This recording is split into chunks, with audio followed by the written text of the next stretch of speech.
Oh, I think we're live. Hello again, everyone. To those of you who made the leap, we'll give people a couple more minutes to Yes. come on. So, and it's fine. Like people will filter in. Basically, the goal with this, like I'm going to be doing. This is how I'm going to be handling this stream for probably another, the next stream, maybe even the one after that, because I found that it takes several weeks for Yeah. people to filter over. And so, even though again, I know it's kind of awkward, but it really is a part of this larger strategy that I have, that I've been thinking a lot, and I know you do the same thing with your channel with Pop Culture Crisis, where you're thinking through like directions and what's your ethos going to be and all that, the direction you want to go in and stuff. And so for me, like I don't like having the anxiety of knowing that my main channel could go up in smoke with edgier content with the Yeah. capriciousness and arbitrary nature of YouTube. I feel like I've built something that I don't I want to be careful with. And so having another channel that, let's say we say some shit or something and we get in trouble with the YouTube gods or whatever, they generally, I know there's always exceptions, but they generally don't nuke someone's entire account. They Yeah. they will shut down a channel, but I mean, I've seen this happen many times before, but they won't shut down all channels. And so the thinking is we can be, I don't know, a little more experimental here, play strip poker or whatever. Yeah, let's go. There was a time, like there've been a couple of times where I've had to pull episodes because something has shown up on Twitter that showed up on the screen that I wasn't expecting, and I've had to nuke Yeah. videos. Yeah, one of them was like we watched this video. I don't even remember what it was, but it was some lady that was naked, and we had the edited version on the screen, right? Mhm, Like mhm. and then like right under it, I hit refresh, and right under it, somebody posted the unedited one, and I had to just finish the episode and then just immediately remove it. Yeah, Horrible. no, it does happen, and we're still gonna post streams and stuff on the other channel too. My thinking was with this is to try it a bit and see how it works, and if it doesn't work well or for whatever reason, then we'll just go back to streaming on the other one all the time. But I started a true crime channel, and I have not posted to it regularly at all, but it's been growing, and proportionally it's been growing well, and I've Yeah. had some videos really take off there. And so I do think while one does not want to spread themselves too thin, I do think that there is something, especially with the current YouTube algorithm craziness, not really, it's a black box, not really knowing what's going on. I think it's good to kind of have different strategies. But I don't know, what do you think? I mean, you're True you're 2 true years out of the gate now. What do you think? true crime is a good one to get into, man. People love true crime. Like that is just one of those genres that people absolutely love to get deep into. Yeah, for us, I mean it's a little bit different because ours is like it's a little bit more corporate, right? Because it's through a larger company. So we And you've don't got just Timcast, yeah, so yeah, that's you have so that amazing umbrella. though the channel's ours, I think technically we're our own LLC now, but the point is like it like so we've got that, we've got the audio version that comes out every day and stuff. So there's multiple ways in which because it's not just the YouTube channel, it's on Spotify, it's on Amazon Music, Apple Podcasts, Right. Pandora, platforms like this.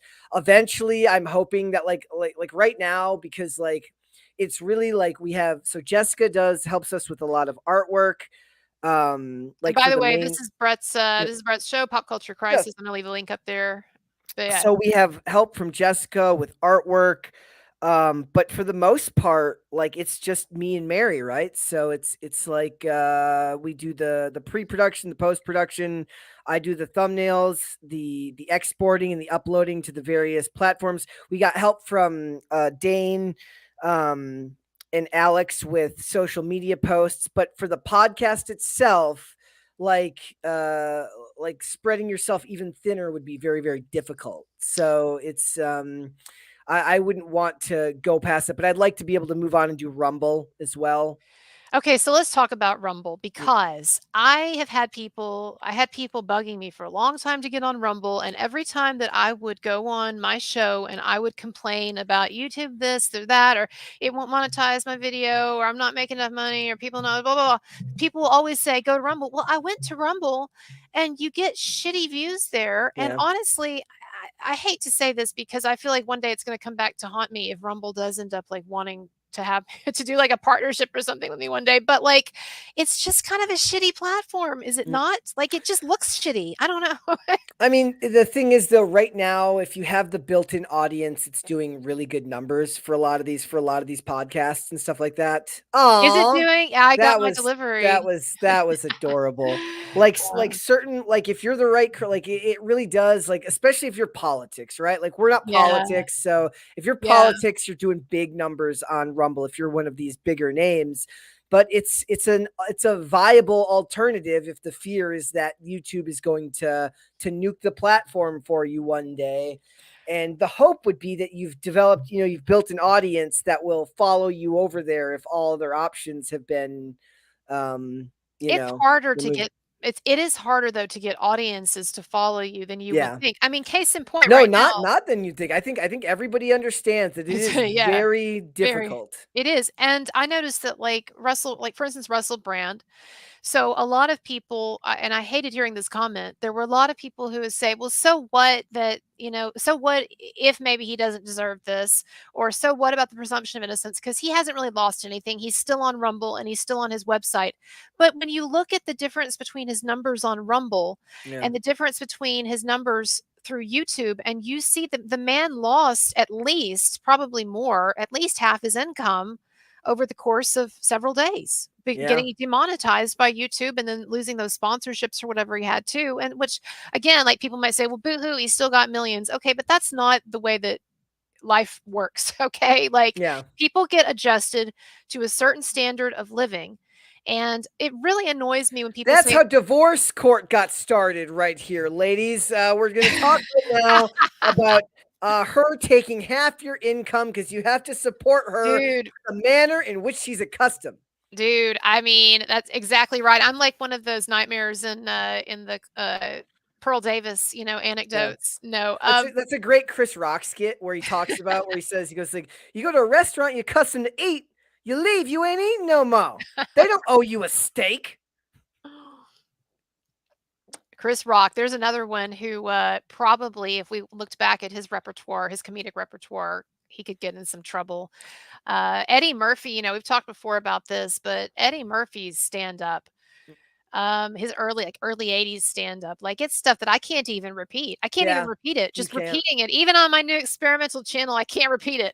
Same with I like wouldn't want to. Same with like Patrice O'Neill and Ralphie May and a lot of these great comics. Ralphie May, of course, and Patrice O'Neill have passed on. But early Chris Rock, like Roll with the New, bigger, blacker, like those are such good albums that you really won't find a better encapsulation of what it was like in the culture at that time in like the mid 90s, right? Mhm. So one of my favorite things to I've point out seen is Bigger, like, Blacker, yeah, whatever. It's really good. It's really it's funny.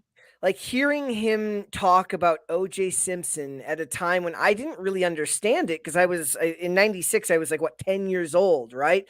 I can understand the main grasp of it, right? But he proves to you that when it comes to comedy, a big part of it is delivery because a lot of it was funny to me, but I didn't pick up on a lot of it until I was older, right? Yeah, Like a lot of yeah, it made a yeah. hell of a lot more sense when I got Yeah. older, and a lot of those Well, old skits they're just fantastic. I'm just thinking, like, this is really all I have to, and I don't even have to say it. I'll just mouth it, and people will be like, "Oh my god."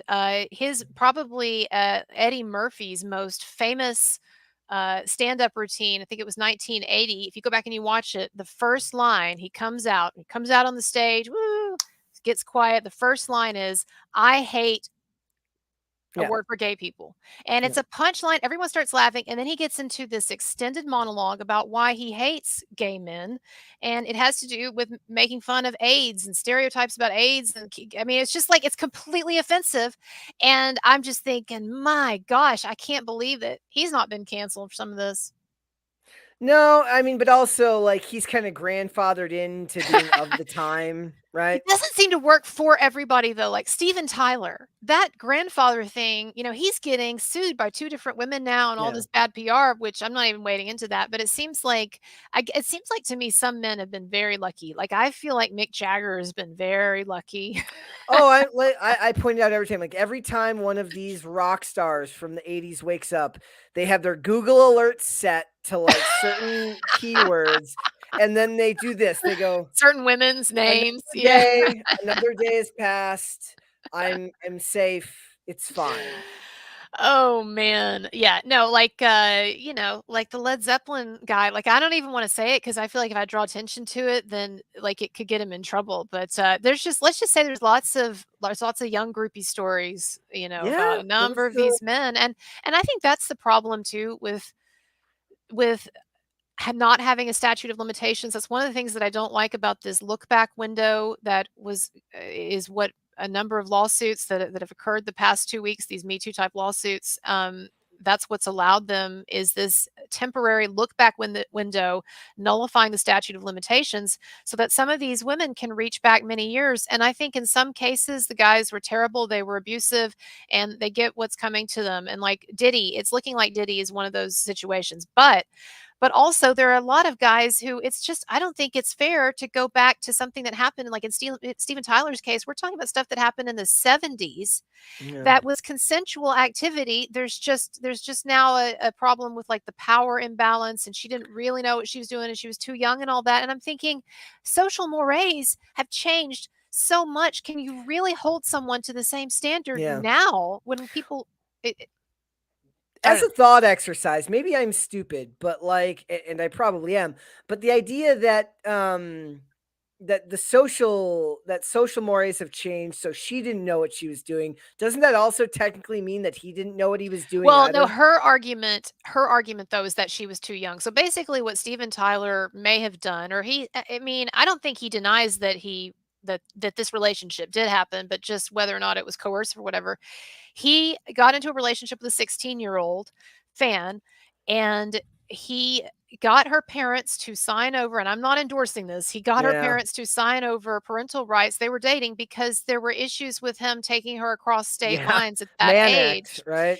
Now, do I think that's sleazy? I totally think that's sleazy. I also think, though, y'all, we have to get real about the fact that in the 1970s, I would venture to say that most of the rock stars and the performers that we adore in all sectors of Hollywood were having sex with teenagers. I'm not talking. I'm saying like Yeah, 16-year-old. Like it happened a lot, and so I just think to a certain extent we have to accept that things were considered differently back then, and now, like, and to try to bridge that gulf, to go back to 1975 and say yes, it was a consensual relationship, but I was coerced because of my age. I just don't think that is right. But I don't know, what do I know? Maybe it's just a kind of karma to it. Maybe he was just totally taking advantage of this dimwit. I mean, I don't know, could be. yeah. That's I mean, because that's and then you've got Priscilla and Well, Elvis, and then yeah, yeah, right, right, and we yeah, talked about that some. And I think one of the things that, let me just say, that I admire about Priscilla Presley is that I think it would have been very easy for her to, at any point along the way, have played that little girl card and have gotten a lot of sympathy for it. And I know that there were things that she wrote about Elvis that were not flattering in her biography, and I know that there are Elvis fans who contest it, and there are some Elvis fans who utterly hate Priscilla. But let me just say, just the fact that she was in such a age inappropriate relationship, she yeah, could she could have really played that card much more for sympathy or whatever, and she absolutely never did, even to this day.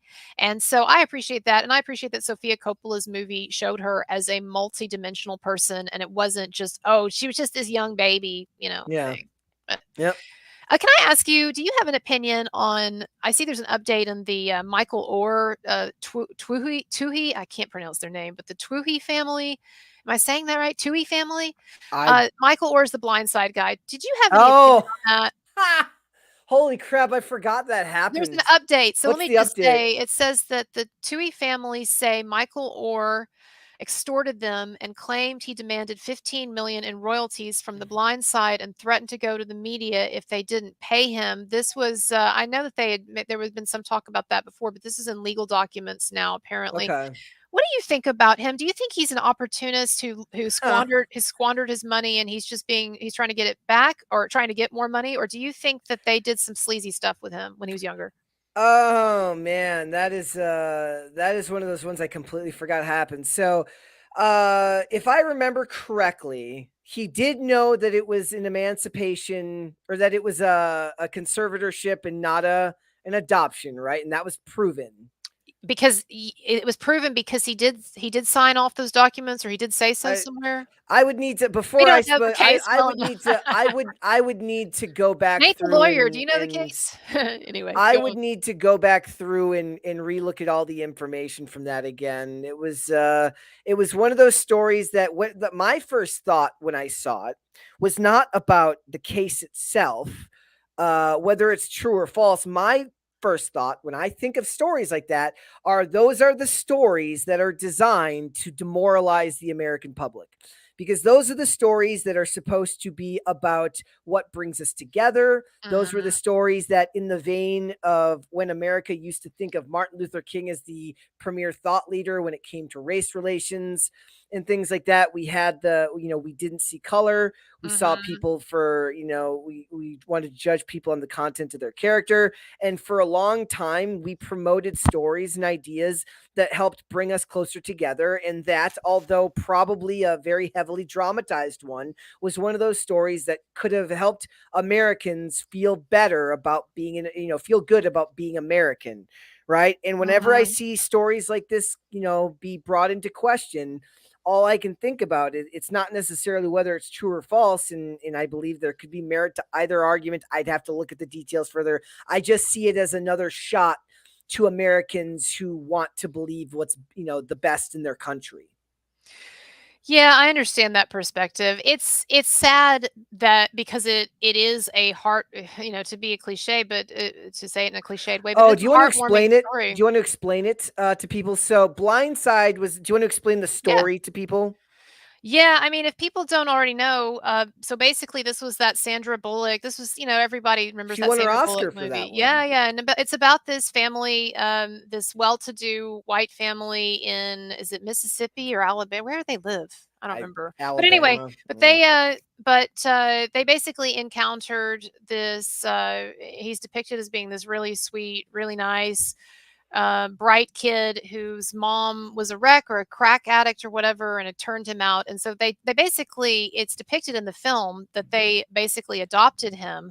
I don't know if the film actually goes into specifics about conservatorship for adoption, but basically what's happened is that he became they took him in, and they paid for him and everything, and he got all these opportunities, and then he ended up going to play college football at Ole Miss, and then he went to the NFL, and he made millions of dollars while he was in the NFL. But like a lot of NFL players, his career didn't last long, and apparently it seems he has lost all of the money that he made in the NFL, as often happens with most NFL players, unfortunately, because they're not taught, or they don't know necessarily how to manage their money effectively. And so, anyway, point is, it's sad because he apparently is very down on his luck in life through, whether it's his fault or not, or what have you.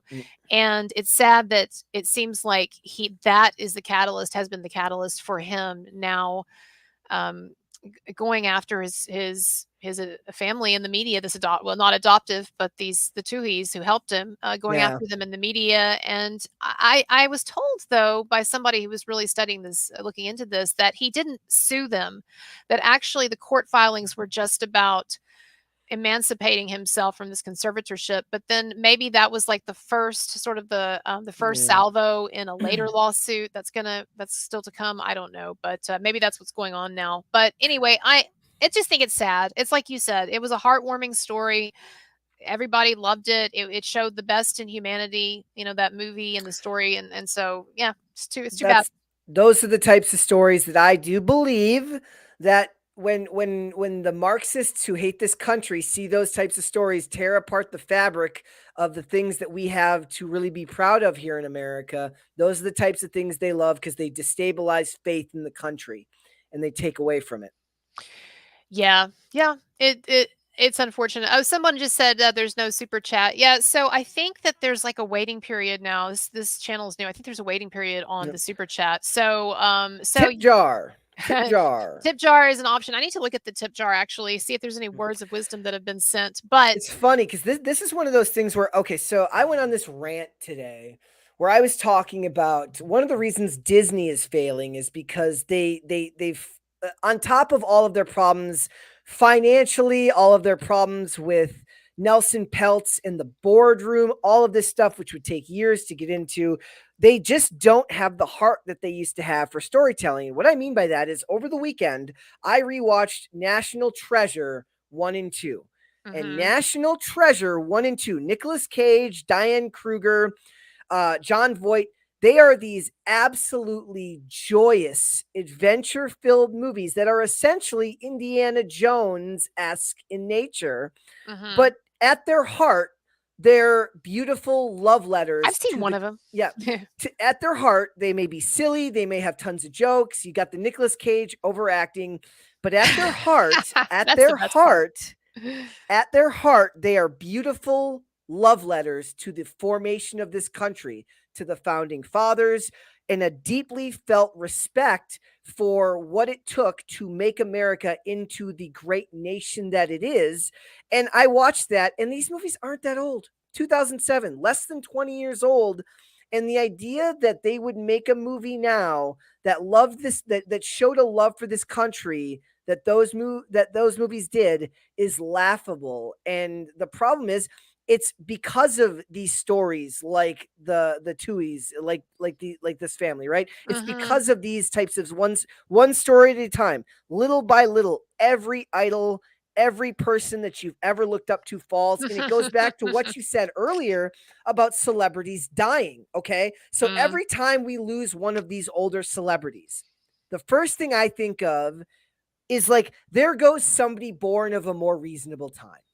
There Yeah. goes somebody born of a more rational, less chronically online period in this world, right? Right. We Right. lose more rational thought. We lose more like-minded folks every time we lose one of these celebrities because for the most part, barring the most extreme examples, when you lose somebody who's in their 70s, their 80s, their 90s, they might disagree with you, but they are not likely to have the most contrarian, hateful attitude that seems to be permeating so much of the youth culture these days.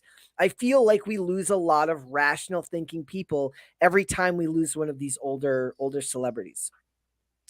Yeah, because it is true, and people might say, "Well, that's always the case," but there is a real divide between a real generational experiential divide between people born pre-digital age and pre-internet, pre-iPhone particularly Yep. age and post. And you and I, you're younger than me by a number of years, but not too many to where we're very like tail end, or I'm tail end Gen X and you're very early millennial. And we still remember. I'm later I mean, later millennial. millennial. Yes, Yeah, later yeah. millennial. So I'm I'm not late. that I'm young. I'm late Gen X, and you're millennial. But we remember a time, even if in your case, we're a lot younger. We remember a time when we weren't so tethered to Mhm. all of this, and when our lives were not in this sort of constant state of emotional upheaval that we experience now, Yeah. as we've talked about now we're just so overstimulated on them. We're doing it right now, of course, but we're so overstimulated online. I think that's it's really something meaningful to have people in the world and that we interact with who were from a time when people were more connected to the natural world and not the Mhm. artificial one. And that is dying, and it is sad. And I think that is the sense of like sadness and nostalgia I feel when I look at someone like, Clint Eastwood or Al Pacino or whomever, or Shirley MacLaine, who, getting very, very old, and this realization that this whole generation, it's really the last of a certain kind, one of the last, that it's about to start dying out. It's sad. It's a sad note to end our live stream on. No. Okay, so this is what I was kind of thinking going forward, everybody. I think that it would work for us to continue with the live stream on the other channel and do this. It just popped into my mind. I don't know why, to do this as a kind of an overtime for a while, like they do, like on Bill Maher. And Mhm. I think that'll work. So we'll still catch a lot of people in the mainstream on the other channel. And then people who want something maybe more edgy, or what I mean, it's not always going to be edgy, but right. But Yeah. people who want like a different vibe, You don't come to me for edgy takes. I'm the least edgy person on the internet, dude. that's that's not I'm not true. edgy. I'm not edgy at all. I have no edgy takes. My co-host is the one with the edgy takes. I'm the one that's there sitting on the fence most of the time. Well, I don't know. That's not how I would characterize you. I'm trying to think of a way to I of a way to contrast you with Mary in a way that that respects both of your positive qualities. That's funny. Um, no, I think that it would work though for us to do something like a little more like informal or whatever, Yeah. and then see if we can grow an audience for this because it's a lot I know to ask people to switch over for midway through the program, but I'm gonna have to do that for the next several shows at least. So I was like, we'll just continue with the main one, and then this one Okay. can be where we do at times stuff that's a little more, I don't know, a little more experimental or whatever. So this week coming up, are there any stories that you're looking at, or anything you're expecting, or is there Oh anything man. that? I know. Tomorrow, the president of Harvard is going to be testifying before a congressional committee about the climate on campus and about this question of whether there's enough tolerance on campuses, whether there's too much There's those anti-Semitism. buzzwords again. Yeah, yeah, yeah, yeah. And so here's the thing: like I have been saying for several weeks now that I'm just outright refusing to get into to really lay down a position in this debate over the Palestinian versus the Israeli conflict. But one thing that I have weighed in on is that all of these people now who are suddenly complaining, like a number of these billionaires and Bill Ackman and people like that, all of Yeah. these donors to universities who've been giving universities money for years and years and years without looking into what was really going on college campuses, it's now all of a sudden because finally things have become topical for them, or Yep. it's finally hit on an issue they care about, or people they care about or what have you. They're like waking up and they're like, "Oh my gosh, there's a problem with our universities and I'm going to pull my funding and making demands and all Shocking. of this." Yeah, and they're shocked and everything. The point that I've been making is, it's a little late to Yeah. finally be coming around on this, because I can tell you that by far the biggest problem on college campuses is not extreme students with extreme ideas about the Palestinian Israeli crisis who are, making some noise, or all 20 of them who go outside and protest or whatever, or, on the campus lawn or in the cafeteria or what have you. I just don't think that that is a huge problem. What is the But what biggest is a problem? problem is the fact that for years and years and years now, college campuses have actually been antithetical in many cases to the pursuit of truth and the promotion of different perspectives, and have not at all fostered but have actually worked against an environment that I think an environment of introspection and investigation of the world, and different and varying opinions. And the other Because they're communists. Because they're the communists well and they're Marxists and there's no truth but power to them. Therefore, none of it matters because as long as they get their way and as long as the media's in their back pocket, they don't care who they hurt. They don't care who they run over. and that's not exactly how I would have phrased it, but I'm being a little bit hyperbolic. no, but what you're hitting at seriously is right in a way, in that I don't think people understand how extreme to the left Yeah. our college campuses have gotten. And you're talking about, we're laughing about Marxism or whatever, but I had a number of professors when I was going through college and grad school who were avowedly Marxist. Like, we're not talking about liberals or leftists or progressives. We're talking about that, but we're talking also about much more extreme. And here's the thing: I think that people should go to college and experience lots of different perspectives. And I absolutely have no problem with left or far left or even Marxist professors being on the faculty of college campuses. But what I have a problem with is that you don't almost never do you see conservatives. And so if people are going into an environment, if young people are going into an environment that is supposed to promote inquiry and openness to different ideas and free speech and free thought, and why there has to be more than just one extreme viewpoint. And so for Bill Ackman, let me just round it out by saying this: one of the things that Bill Ackman has been exposing recently, and I do appreciate this, is the craziness of faculty hiring procedures at these schools, and we're talking not just about the Ivy Leagues, but we're talking about pretty much any college, Yeah, it's not just 95% of Harvard. colleges, It's 95% of most of these colleges, colleges. wherever you send your kids, here in Texas, Texas Mhm. A&M, UT, Baylor, whatever, it doesn't matter. They are employing com illegal, radically unfair hiring practices that discriminate, very obviously discriminate and openly discriminate against straight white men and against certain ethnic groups And versus others and certain. the Yeah. the Asian population is being systematically held Yes. back from being able to excel at these colleges, and it's look, Yes. when I make that statement, I'm obviously No, I'm I was being actually agreeing with you, though. I was saying that slightly. there's that's true. That actually describes a number of professors at some of these schools, at a lot of these schools. Go I ahead. have no problem with somebody having those worldviews. I have a problem with authoritarianism Right. that comes through with your worldview, right? Like if you want to have a calm, rational, and fair discussion with someone about the benefits of Marxism, or if you want to talk with someone about the benefits of a communist state, Right. and you're willing to have an open and honest discussion with Right. it and act in good faith, I have no problem with that.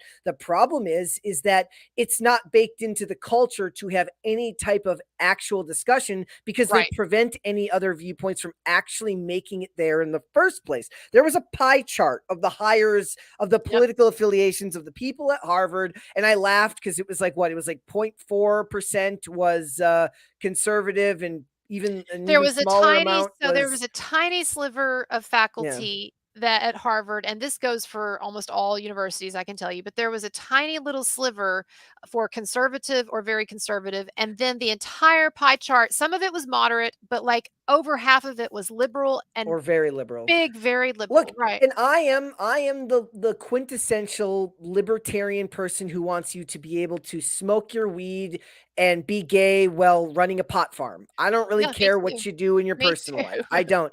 I do find it funny that with these platforms, like also you can just imagine that the people, like I imagine those are all people in like the math department who haven't been like pushed Well, out that's the by thing the two too. plus equals five We're crowd. talking you have to understand that in some departments, like, for instance, the English departments where I came from, so I was in grad school and I taught at various universities, including UNC, a major university, English.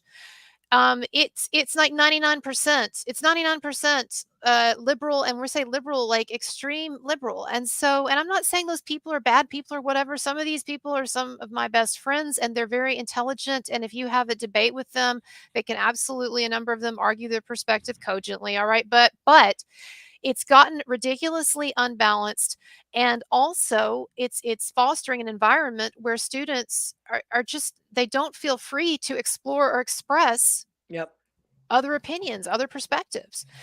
And the other thing I want to say that piggybacks on what you were talking about earlier with movies, you were saying that you could handle a lot of you could handle a certain degree of politicization in movies if it felt organic or if it had a good story.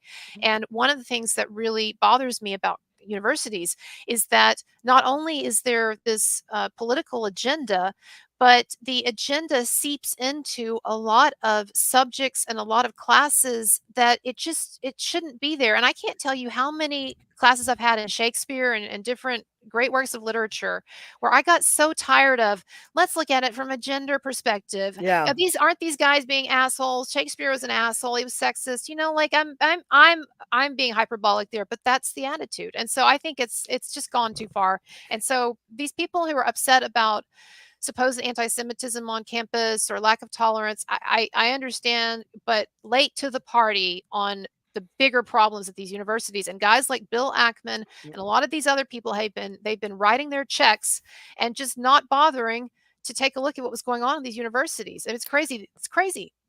Did So you see the story from a couple weeks ago about getting a degree in witchcraft in the occult? I'm not surprised, but no, Okay. I didn't see it. Someone's The best part about this was not only was it that it says the course will explore magic's influence on society and science through the lens of Jewish, Christian, Islamic traditions. They reported while students won't attend Defense Against the Dark Arts or Potions classes, the program offers unique courses such as a study of dragons in Western culture and depictions of witches in the Middle Ages. and it will also offer a gendered perspective, and they turn it into an issue about gender ideology about witchcraft. So, it's a fantastic time to be alive. And then we say, why don't you go and cancel our student debt when taking your class on witchcraft? No, I mean, the I taught like, as sometimes people as somebody who got her PhD and then and was teaching and then continued to teach and taught for a number of Yeah. years in Texas at various colleges. I've had people say to me before, "Oh, you're a hypocrite because you say that academia is so flawed, it's not worth the money and whatever, but you were still in it." Well, I was still in it partly out of a sense of, well, as long as these kids are going to be here, maybe they can take a good class, once in a Yeah. while. And so I'll tell you about one experience briefly, just very briefly. They had a class at the school that I used to teach at. It's a well-known university or a smaller college in Texas. But anyway, they had a class in gender and culture. And this class was through the Women's Studies Department, and it was going to be taught by an extreme leftist. Well, the extreme leftist had some kind of a life incident or whatever. I don't remember what it was. I don't say that sarcastically, but just had to take a Yeah. leave. Something happened. And so they couldn't get anybody to fill it. And so last minute, even though this wasn't really in my wheelhouse, I don't normally teach women's studies classes, they asked me to teach it. And so I taught it. But here's what's interesting is the syllabus that the students were expecting when this woman was going to be teaching this course. If you look at that, the difference between that and my syllabus, I taught this women's studies gender and culture course. I taught it from a perspective of let's look at great works of literature and great films that also happen to have some interesting themes pertaining to women and gender. And we looked at a full range of perspectives. And when I would let in some unorthodox stuff, like Jordan Peterson at times, even, and the students, you know what they told me? They told me at the end of the course, they said, "I'm so glad that this happened and that you became our professor instead of That's so and awesome. so because I feel like I actually learned something, and I know that if I'd had her, it would have been a bunch of political woke bullshit." Yeah. And so I feel like I guess what I would close with is just to say that it is a shame to me that so many people are spending so much money, either their parents' money or the government's money or their own, but they're spending so much money, and if things were different, if these universities were held to account, they could be getting a great education because it's a beautiful opportunity. It is the only time in life for most people when they will be forced to read Shakespeare or they will be forced to learn something out of their wheelhouse of interest. And it could be so beautiful. And I just hate that it's being marred by this just extreme politicization. So, Maybe I'm the bad guy, but I don't think that there should be generals in college. I think you should go straight into studying for whatever your degree is going to be into, I'm because fine with that. it's how they pad the bill. It's how they indoctrinate further. Well, it I is just now. That's what I'm trying to Yeah. say is sad is because and look, I don't think that anybody should have to go to college anyway, right? Especially now when you have YouTube and all of this, so much knowledge at your fingertips. But I'm never going to say that it's a bad thing that someone has an inducement to read a little Shakespeare if they Yeah. never would have otherwise. But what you're talking about is exactly right. It's sad that that has been perverted so often now into You this want to other give thing. them extra credit and send them to a Shakespeare course at the Learning Annex. Be my guest, but it shouldn't be on the syllabus, in my opinion. Also, like, look, and I know this is not an uncommon take, but like going into like I went to a 2-year college, right? I Uh-huh. learned I've taught it film to you, yeah. and video production, and that was the majority of what I did. I was so focused on skating at that time because I was still traveling and skating professionally that I just like going in without a plan, like so many does, is such a huge problem, right? You need to go in with a Right. plan. And there's just such a need for people in the trades right now. Like, have you seen that Oh, I video? agree with you. Have I you agree with seen you. Yeah. have you What seen that video? No. video where it's like, we don't need influencers, we need plumbers, we need electricians. Like, we do, like, Yeah. what, like, Yeah. what I'm doing for work is not like as much work as it is.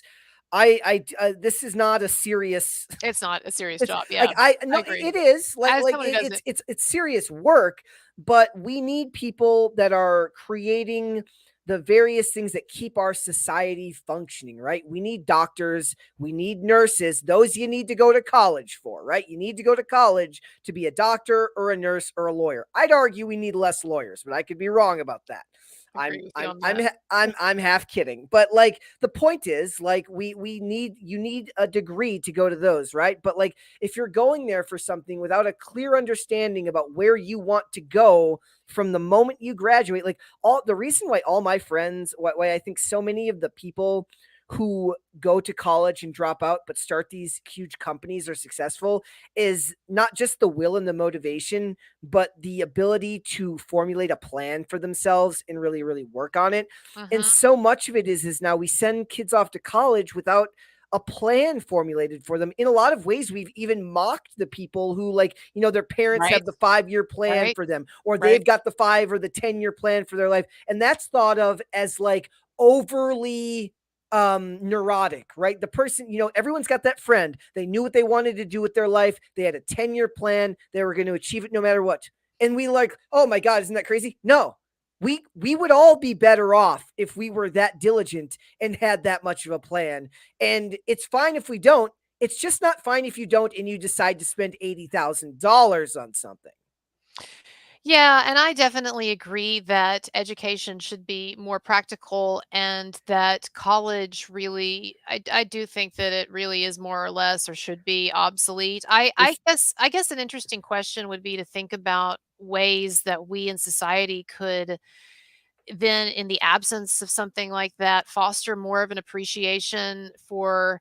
I guess this is my fear. My fear is that and this is not so much with college, just in general. My fear is that if people are not induced in some way, I guess through some type of schooling, even at the grade level, grade school level, if they're not induced to learn outside of their wheelhouse, won't we just have a bunch of like comic movie Marvel, junkies or whatever? Like, how do we get people to? And I'm not trying to be elitist, but how do we get Necessity. people to get Necessity. into that other stuff? People have, well, necessity, right? People realize when, look, I skated for a long time, and I mean, technically I still skate 5 days a week, but the point is I wasn't going to make a living doing it long term. Mhm, I had to move into other areas. I had to find something else that I wanted to do, right? mhm, And one of the things that I really like that Tim says, because Tim is a high school dropout, right? My boss is a high school, I work for a high school dropout, okay? And he says, uh pick up, decide what you want to do and just go start doing it.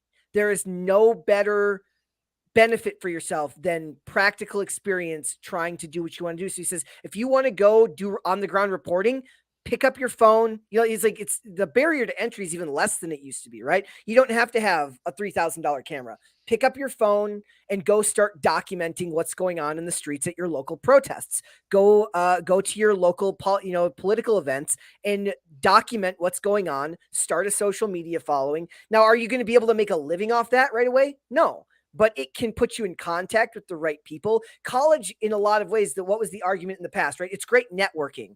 Well, now mhm. because everyone goes, it's not the networking opportunity that it And it was. doesn't mean what it used to Yeah, because but here's my question, that I was asking though is like, how do you get people to be more interested? Not I'm not talking about career stuff now, but how do you get people to like how do you get someone to pick up Shakespeare's Macbeth if they're not assigned it? Like most yeah. people's I guess this is my fundamental thing is and again, not pushing college, but like I have heard people through the years, friends, family, whatever, students, I've heard them through the years say, "Oh, yeah, that reminds me of this book that I read in college," or "That reminds me of this movie I saw in college," or "That reminds me of this concept in science class." And I just think that there should be some time, and it's okay if it's not systematized or it's not college or it's not school, but there should be some time in life when people are young and becoming adults when we should try to emphasize more to them as a culture that like you want to learn. And it's such a I don't know how we do that in a That's a world that breakdown of the home, I think. I think that's a well, that's breakdown a of our good point. families. That is a good Like point. the people that I know that loved learning the most came from homes of families that were academics, right? Yeah. So Or if that your fostered a love of education learning. if Yeah, your yeah. education is enriched at home, it will, there's a reason when they point out that that the Asian student demographic tests higher than everyone else, it's not because they're inherently smarter than anyone else. It's because they're held to rigorous standards at home, and that environment is fostered in the home, right? Mhm. Most Americans, we don't do that. We're sitting our kids down in front of tablets and we're saying, watch Coco Melon until you're this age, and Okay. then go on to watching YouTube until you're this age. And then when you go to high school, this, and then we push them out the door to college, right? Like, Yeah. and I'm not judging Yeah, parents we're here. not. That's not what We're I'm not. doing here. The point is that you have to, like, for me, I played sports, right? Uh-huh. I didn't just fall into sports. I played hockey all the way into high school. My dad played hockey that way as well. My dad was a coach. My dad pushed me into sports, and I really, really liked them. So there was inducement at home for me to go and be involved in something like that. Right. Similarly, if you're a parent and you have something that you're passionate about, whether it's reading Shakespeare, whether it's reading Ayn Rand or something like that, Or share with your science kids. or whatever. Yeah. Yeah, Or yeah, yeah. so if you love science, or if you love anything, share that passion with your kids, and hopefully it will spark them to find an interest that pushes them into something that they can do, right? Like, the Right. point is they need to go into fields where there's a viable job Oh, waiting for absolutely. them. Absolutely. Yeah, yeah. And like, we're only going to have so many English teachers for now, and Well, until it's true. Well, you're talking to somebody who's a waitress, so, it's one of those things that, I have throughout my entire life. Well, I should say most of my life, I have had a job, whether it was a main job or it was on the side, yeah.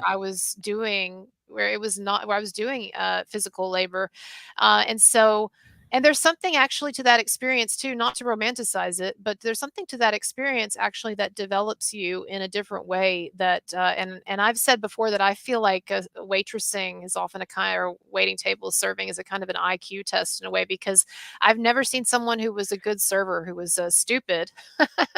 Because And so anyway, that's well, like for me, like before I got the job here, I was doing apartment maintenance. I was working for a rental company, a rental property company at this apartment complex. And so everything that oddly enough, that I cover every day now was stuff that I found interesting. I found Hollywood and Hollywood's influence on our culture interesting.